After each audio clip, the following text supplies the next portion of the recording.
Hello दोस्तों, राधे राधे। कैसे हो आप सब? आशा करती हूँ आप सभी अच्छे होंगे। स्वागत है आपका फिर से एक नए ब्लॉग में।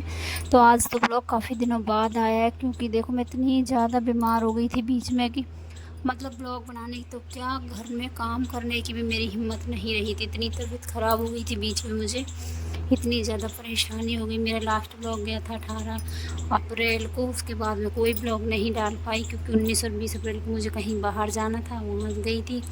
उसके बाद वहाँ से आकर इतनी ज़्यादा तबीयत ख़राब कि इतनी हिम्मत भी नहीं थी कि मैं कुछ कर सकूं। और आपको मैं सच बताऊं, मेरे घर की हालत अगर आप देखोगे ना तो बोलोगे पता नहीं कितने ही दिन हो गए इनके घर में सफाई नहीं हुई है। जैसे तैसे परी ने किया है, लेकिन वो बात तो नहीं रहती है बच्चों की सफाई में। तो आज मेरी तबीयत में सुधार है, और जब मुझे थोड़ा सा भी आराम लगता है ना, मैं अपने कामों में फिर से वापस लग जाती हूँ। तो मैं कोशिश करती थी कि मैं अपनी शॉर्ट वीडियो डालूँ, क्योंकि मेरा चैनल बिल्कुल डाउन जा रहा था। तो उसकी वजह से मैंने धीरे धीरे अपनी शॉर्ट्स शुरू कर दिए थे डालने, लेकिन ब्लॉग नहीं डाल पा रही थी तबीयत ख़राब होने की वजह से। और दवाई भी चल रही है, तो दवाई पहले मैंने दवाई ली थी, तो मेरे पहले दवाई खाने के बाद मुझे रिएक्शन हो गया, और रिएक्शन की वजह से मेरे चेहरे पर भी कई सारे जगह से घाव से बन गए थे। जैसे मुंह में, नाक के ऊपर या होठों में, अंदर मुंह में, मतलब ऐसा हल्का सा रिएक्शन भी हो गया था। तो मतलब तबीयत इतनी ज़्यादा ख़राब थी कि मन तो क्या, मतलब हिम्मत नहीं हो रही थी कि मैं ब्लॉग बनाऊँ। तो आज मैं काफ़ी ज़्यादा ठीक हूँ, हद तक ठीक हूँ, मतलब बिल्कुल ठीक ही हो चुकी हूँ। 1-2 दिनों की दवाई मेरे पास अभी रखी हुई है, तो वो भी खाऊँगी। पर ये तो जब तबीयत में सुधार आने लगा है तो अब कर लेते हैं सफाई, क्योंकि घर कितना गंदा हो गया है। तो मैं आपको आगे के घर दिखाऊंगी, लेकिन घर के हालात ऐसे भी नहीं है कि मैं आपको दिखा सकूं, क्योंकि काम तो डेली ही करते हैं। तो जैसे तैसे परी ने ही संभाला। 2 दिन तो बिल्कुल उठा ही नहीं गया था, सब कुछ परी को ही संभालना पड़ा। अब वो भी छोटी, अब इतना तो सब कुछ नहीं संभाल पाती है। तो चलो, आज तबीयत में काफ़ी सुधार है। तो पहले मैंने सबसे पहले आज छत साफ़ किया, क्योंकि एक एक करके ही मैं सारा काम करूँगी, एक साथ सारे काम नहीं समेटूंगी। तो सबसे पहले मैंने छत को साफ़ किया। उसके बाद गेहूँ पड़े हुए थे, आपने देखा था। गेहूँ तो अप्रैल के पहले हफ्ते में ही घर आ गए थे, लेकिन अभी तक भरे नहीं थे टंकी में।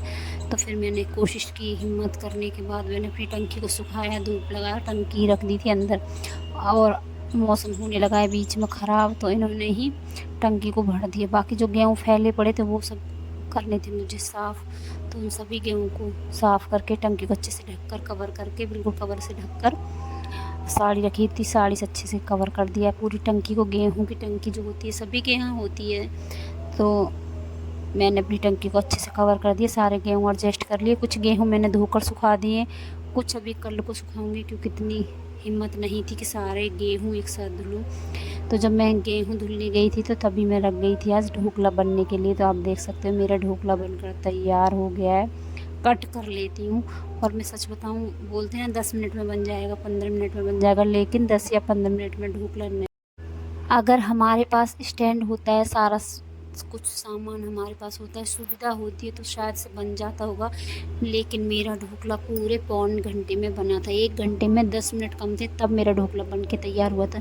क्योंकि मैं नीचे से गेहूँ लेकर आई थी, सारे मैंने गेहूँ धुले थे, सुखाए थे, और मैं अपना ढोकला बनने के लिए रख गई थी।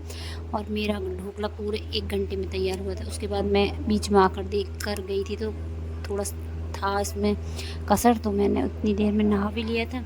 और अब यहाँ मेरा ढोकला बनकर हो गया है तैयार। तो आपने देखा कितना अच्छा जालीदार ढोकला बनकर तैयार हुआ है। काफ़ी दिनों से सोच रही थी कि मैं बनाऊँ। पहले पहले मैं बनाती थी, लेकिन वीडियो में शायद मैंने पहली बार बनाया, लेकिन मैं ऐसी चीज़ें बनाती। तो यहाँ मैंने बनाने की कोशिश की और मेरा ढोकला बन गया। आज मैंने थोड़ा ही ढोकला बनाया था, सिर्फ देखने के लिए कि बन पाएगा मुझसे या नहीं, ख़राब ना हो जाए कहीं। तो मुझे कुछ ऑप्शन भी नहीं दिखाई दिया कि मैं अपना और भी काम करती रहूँ और मेरा एक ये काम होता रहे। तो मुझे ढोकले से अच्छा कुछ नहीं लगा। बेसन रखा हुआ था, तो मैंने अपने गेहूँ धुले, नीचे वाला कमरा साफ़ करके आई, जहाँ पर गेहूँ रखे थे वो सभी साफ़ करके सेट करके आई हूँ। और मैंने यहाँ अपना ढोकला बनने के लिए रख दिया था। तो मेरा ढोकला बनकर हो गया तैयार। सबने नाश्ता आज ढोकले से ही किया था। उसके बाद घी रखा था, मलाई रखी हुई थी, तो उसका बना दिया मैंने यहाँ घी। और यहाँ अभी मैं बर्तन ही साफ़ कर रही थी, तो मुझे एक भैया दिखाई दिए जो कि प्लास्टिक के सामान बेचते हैं। तो भाग करके ही देख क्योंकि आपने देखा था मेरी मसालदानी पहले कुछ दिन पहले गैस के पास रखने से पिघल गई थी। प्लास्टिक की है, हालांकि ये भी प्लास्टिक की, लेकिन ये अच्छी प्लास्टिक की मसालदानी है, वो काफ़ी ज़्यादा हल्की थी। तो मसालदानी लेकर आ गई हूँ। और यहाँ शाम का समय है और अपने छोटे मोटे काम शुरू कर लेती हूँ अब, जो कि रह जाते हैं। तो अभी मैंने घी गरम किया है, पहले घी को थोड़ा ठंडा करूँगी, उसके बाद इसको डिब्बे में करूँगी। तो इतने मेरा घी थोड़ा ठंडा हुआ, इतने मैंने अपने लिए बना ली थी चाय, और एक तरफ रख दिया था पानी, क्योंकि मुझे बनाना था बैंगन का भरता। तो उसमें मैंने डाले थे थोड़े से बैंगन काट के, क्योंकि बैंगनों को मैंने एक बैंगन काटा था, तो उसमें मुझे कीड़ा दिखाई दिया। तो मैंने सारे बैंगन बिल्कुल छोटे छोटे पीस करके काटे, उसके बाद धुले और उसके बाद मैंने उबलने के लिए रख दिए यहाँ। और अब बना लेती हूँ मैं चाय। तो चाय मेरी बन चुकी है और ये मसालदानी, इसको कर लेती हूँ फिल, सारा सामान इसमें डाल दूँगी और जो भी मसाले, पूरी मसालदानी को अच्छे से भरूँगी। उसके बाद मैं आपको मसालदानी दिखाती हूँ, कितनी बड़ी मसालदानी है मेरी ये। तो देख सकते हो पहली मसालदानी बिल्कुल बेकार हो चुकी थी, तो नई मसालदानी लेकर आ गई हूँ। रंग भी अच्छा है और मेरी मसालदानी भी अच्छी है। और अब बनाऊँगी मैं यहाँ बैंगन का भरता। तो साथ में चाय पीती रहूँगी और तैयारी कर लेती हूँ। एक तरफ अभी मेरे बैंगन उबल रहे हैं, साथ में बना लिए मैंने चाय। और लहसुन प्याज टमाटर सबको छोटे छोटे काटूँगी, काट के ही बनाऊँगी।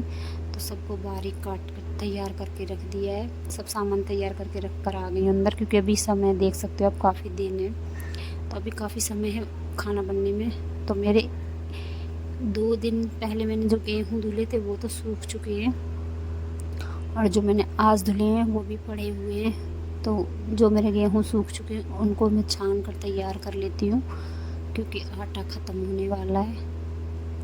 और गेहूँ छानने के बाद खाने की तैयारी करूँगी। और आज बच्चों को पीना है मैंगो शेक। और ये लेकर आए थे 1 किलो आम।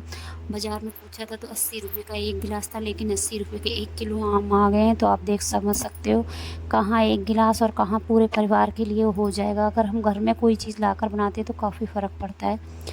तो मैं यहाँ अच्छे से पहले, और मेरे पास सूखा नारियल रखा हुआ था, तो मैंने सूखे नारियल का ही मिक्सी में पीस कर बुरादा बना लिया है। क्योंकि होममेड बनाओ या बाहर बाज़ार से पियो, तो मैंगो शेक में नारियल का बुरादा काफ़ी अच्छा लगता है। तो यहाँ मेरा देख सकते हो आप होममेड मैंगो शेक, तो यहाँ सभी को काफ़ी पसंद आया। देख सकते हो आप, मैंने ऊपर से डाल दिया थोड़ा सा बुरादा और बढ़िया ताज़ा फ्रेश मैंगो शेक घर